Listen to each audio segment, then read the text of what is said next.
I'm in high school. I'm junior in high school. And I'm going to take calculus. And they're using squiggly lines I had never seen before. Half the Greek alphabet is in there. I said, I don't know what this is. Every one of these equations became my friend. That I want them. In fact, give me more.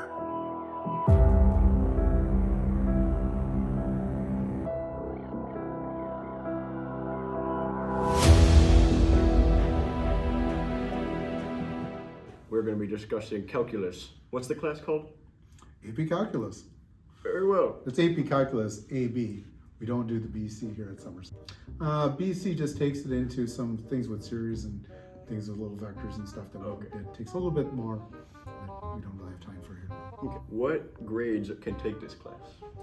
Pretty most of the time it's going to be juniors or seniors because you have to make it through pre-calc. I don't know if I've ever had anybody below that, but if you've made it through pre-calculus, you can take AP Calculus. Okay. How many credits is it worth? It's your typical 1 credit 4-year class.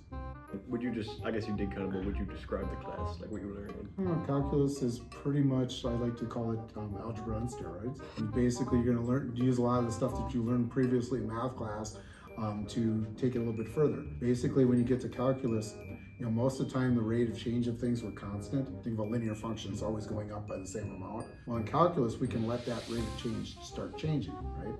The idea is like if you're lifting a bucket out of a well and the water's draining out of the bucket, well, what's going to happen to the weight of the bucket as it's going up? It's going to decrease. So therefore, the force of the speed of the bucket could change. So once those things start to change, then that becomes a calculus problem. Interesting. So it's about the study of change. The rate of change, that's one of the big ideas.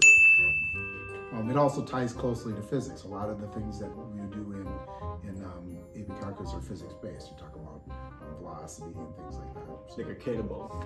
Yeah. And then finally, why should students take this class? Why should they take this class? Because it is the best class in the entire Somerset High School, and anybody who makes it through this class is top of the top, top of the heap. I would say, the biggest thing is it gives you a lot of practice with some math skills that you haven't used for a while.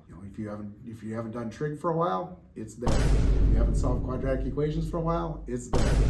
So it's a good opportunity to practice a lot of math skills you've gotten before, and then add it to, hey, now I can do things with it. Right. Very applicable math. Yeah. Epic.